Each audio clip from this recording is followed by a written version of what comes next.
Shalom saudara kekasih di dalam Kristus Yesus. Suatu sukacita dapat berjumpa dengan saudara melalui kebenaran firman Tuhan. Surat Roma pasal 10 ayat 17 berkata, iman timbul dari pendengaran dan pendengaran akan firman Kristus. Mari kita berdoa. Kami percaya ya Tuhan Allah, dalam kekuatan kuasa Rohul Kudus, kami terus diberi ingatan, kami terus diberi kesempatan untuk semakin teguh dan kuat di dalam iman percaya kami dengan berbagai cara yang Tuhan sendiri kerjakan. Dan salah satunya adalah belajar terus-menerus kebenaran firman Tuhan. Karena itu di kesempatan ini kami akan belajar firman Tuhan. Hamba-Mu yang menyampaikan dalam keterbatasan dan kekurangan diberkati oleh Tuhan supaya menjadi berkat bagi setiap orang yang rindu mendengarkan firman Tuhan. Di dalam nama Tuhan Yesus Kristus, firman yang hidup, kami berdoa. Amin. Bagian Alkitab untuk kita di kesempatan ini terambil dari Injil Lukas pasal 22 ayat 39 sampai dengan ayat 53. Dan keseluruhan ayat ini terdiri dari dua perikop. Perikop yang pertama adalah di Taman Getsemani, itu terdapat pada ayat 39 sampai dengan ayat yang ke-46. Dan Yesus ditangkap ayat 47 sampai dengan ayat 53. Dan tema untuk kita adalah doa senjata menghadapi pencobaan. Nah, saudara-saudara kekasih di dalam Tuhan, kita semua pasti telah mengetahui, bahkan masing-masing kita mempunyai pengertian-pengertian, memberi pengertian-pengertian tentang apa itu doa. Nah, secara umum bagi kita dalam keyakinan iman Kristen, doa itu dipahami secara sederhana, yaitu komunikasi atau bicara dengan Tuhan. Tetapi makna dan pengertian dari doa sangat luas. Doa dapat diumpamakan dengan nafas, sehingga doa merupakan nafas dalam beriman. Jadi, jika seseorang mengaku percaya kepada Tuhan atau beriman kepada Tuhan, tetapi ia tidak berdoa selama 1 hari, 2 hari, 3 hari, dan seterusnya, berarti sesungguhnya ia sedang tidak bernafas. Dan yang tidak bernafas itu adalah orang yang sedang mati. Karena itu orang yang tidak berdoa dan mengaku percaya, sesungguhnya ia sedang mengalami kematian dalam imannya, dalam pembuktian bahwa ia menjadi orang yang sesungguhnya harus bernafas tetapi tidak bernafas. Nah, saudara, ada juga doa dipahami atau diumpamakan seperti jembatan. Ini mempunyai makna yang lebih dalam lagi karena doa menjadi jembatan yang menghubungkan manusia atau kita yang secara jasmani dengan Tuhan yang adalah roh. Artinya kita yang jasmani bagaimana dapat terhubung dengan Tuhan yang adalah roh itu. Sebab Allah adalah roh. Itu dicatat oleh Alkitab dan salah satunya adalah Injil Yohanes pasal 4 ayat yang ke-24. Doa adalah cara, alat, sarana komunikasi dengan Tuhan. Sehingga tema kita mau mengajak kita memahami atau mengartikan doa sebagai senjata dan lebih khusus untuk menghadapi pencobaan. Nah, senjata itu sendiri kita tahu adalah alat untuk membela diri, untuk menyerang, untuk membunuh, untuk melawan dalam situasi perang atau saat orang sedang berkelahi. Nah, senjata itu kita juga tahu terdiri dari berbagai-bagai jenis. Sehingga apapun jenis senjata dan untuk apa senjata itu dipergunakan, maka orang yang menggunakan senjata itu harus mengenal dan mengetahui bagaimana cara menggunakan senjata tersebut, sehingga ia tidak salah menggunakan senjata tersebut. Misalnya, orang harus tahu bagaimana cara menggunakan senjata angin, senjata molo, senjata laras panjang atau pendek, dan seterusnya. Jadi, doa dalam tema kita adalah sebagai senjata. Maka setiap kita harus memahami bagaimana caranya agar doa atau berdoa berfungsi menghancurkan musuh dan melindungi kita dari musuh-musuh yang disebut pencobaan. Mari kita lihat pelajaran dalam teks Lukas 22 ayat 39 sampai dengan 53. Bagaimana doa berfungsi sebagai senjata. Nah, saudara-saudara, perhatikan. Yesus 2 kali mengatakan, berdoalah supaya kamu jangan jatuh ke dalam pencobaan. Di awal pada ayat yang ke-40 dan di akhir pada ayat 46 di Taman Getsemani. Itu dicatat dalam bacaan kita di Injil Lukas pasal 22. Di Injil Matius dan Markus ada keterangan juga tentang doa Yesus di Taman Getsemani itu.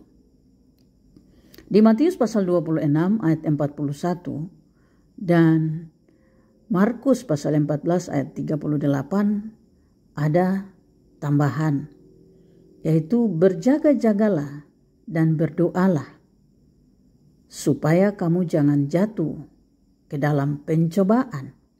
Roh memang penurut, tapi daging lemah.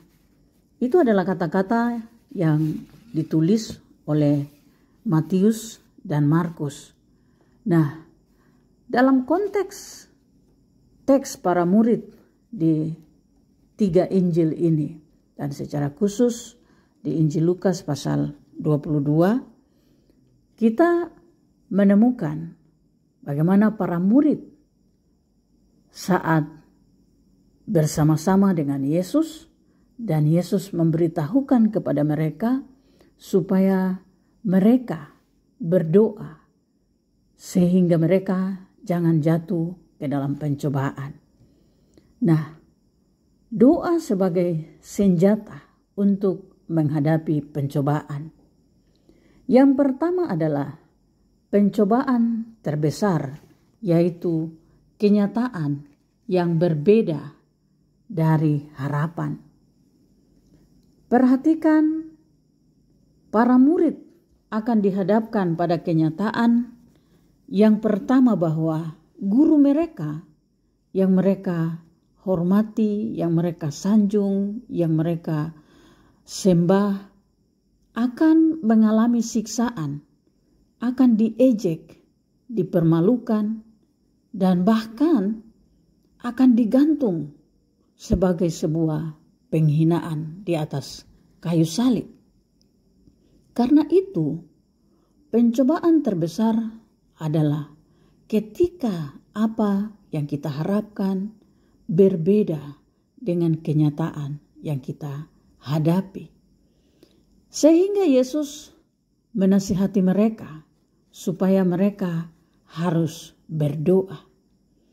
Dan doa itu menjadi senjata untuk mengalahkan atau melawan atau melindungi mereka dari pencobaan terhadap hal kejahatan yang terjadi karena kenyataan yang mereka hadapi berbeda dengan apa yang mereka harapkan. Sehingga Yesus memberi nasihat bagi mereka. Kalau kita bisa melihat pada ayat 49 sampai 51, para murid itu kemudian meminta kepada Yesus untuk membalas orang-orang yang datang menangkap Yesus itu dengan pedang. Ini artinya bahwa pencobaan untuk membalas kejahatan dengan kejahatan itu bagian dari pencobaan terhadap kenyataan yang berbeda dari harapan. Nah, saudara-saudara kekasih di dalam Tuhan. Yang kedua, kita melihat kata-kata Yesus secara khusus yang dicatat oleh Injil Matius dan Markus. Roh memang penurut, tetapi daging lemah. Nah, di sini kita juga bisa pelajari bahwa musuh utama dan pencobaan terbesar selain daripada kenyataan yang berbeda dari harapan adalah juga keinginan daging. Manusia dihadapkan pada kekuatan kuasa kedagingan. Sehingga Yesus menasihatkan supaya para murid berdoa sebagai pedang untuk menghadapi pencobaan itu, pencobaan kedagingan. Nah, mari kita perhatikan.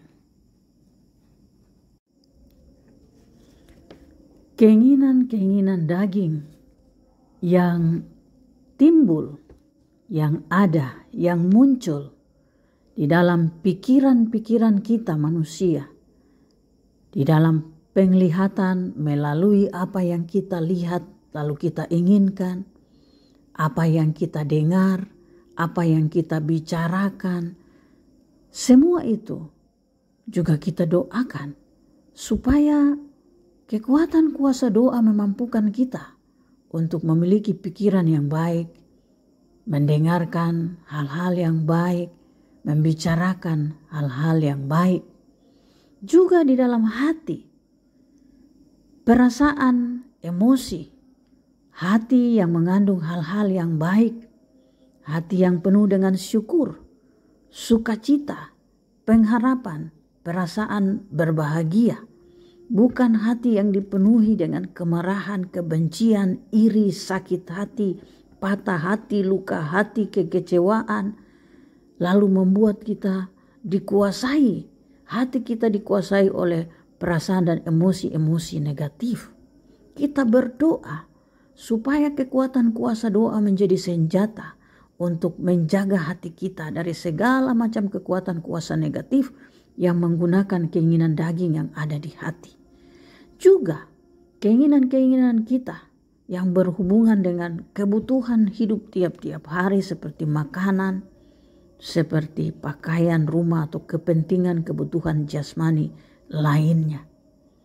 Sehingga benar-benar kita dilindungi dengan kekuatan kuasa doa. Dan juga keinginan-keinginan biologis kita doakan supaya keinginan biologis kita adalah keinginan yang datang dari cinta kasih sayang Tuhan.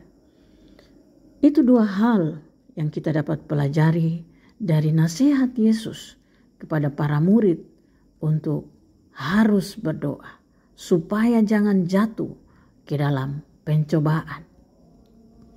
Hal yang berikut yang dapat kita pelajari dari doa secara khusus dalam kata-kata Yesus di dalam doanya juga dapat kita pergunakan untuk menolong kita menggunakan doa secara tepat. Yesus mengatakan, "Ya Bapa-Ku, jikalau sekiranya Engkau mau, ambillah cawan ini daripadaku." Ini membuktikan, menunjukkan bagaimana Yesus dalam kemanusiaannya benar-benar berserah kepada Tuhan, kepada Allah Bapanya.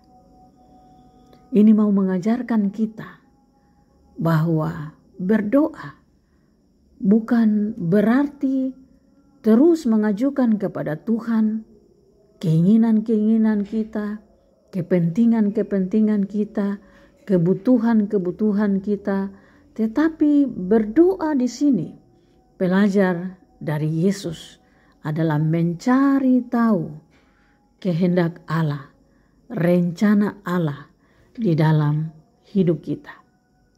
Mencari tahu apa maksud Tuhan, mencari tahu apa yang Tuhan mau bagi kita dalam pengalaman hidup kita.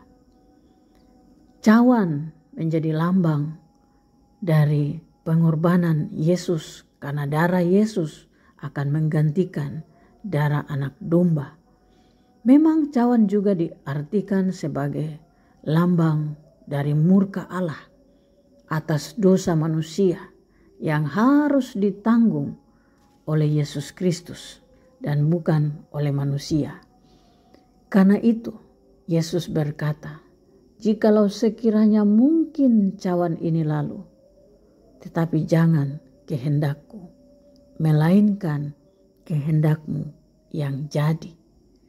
Nah, saudara-saudara yang Tuhan Yesus Kristus kasihi, mencari tahu kehendak Tuhan juga menolong kita untuk berdoa meminta kekuatan supaya kita sanggup melakukan dan menerima kehendak Tuhan, sanggup menjalani rencana-rencana Tuhan yang berat dan sulit di dalam hidup kita.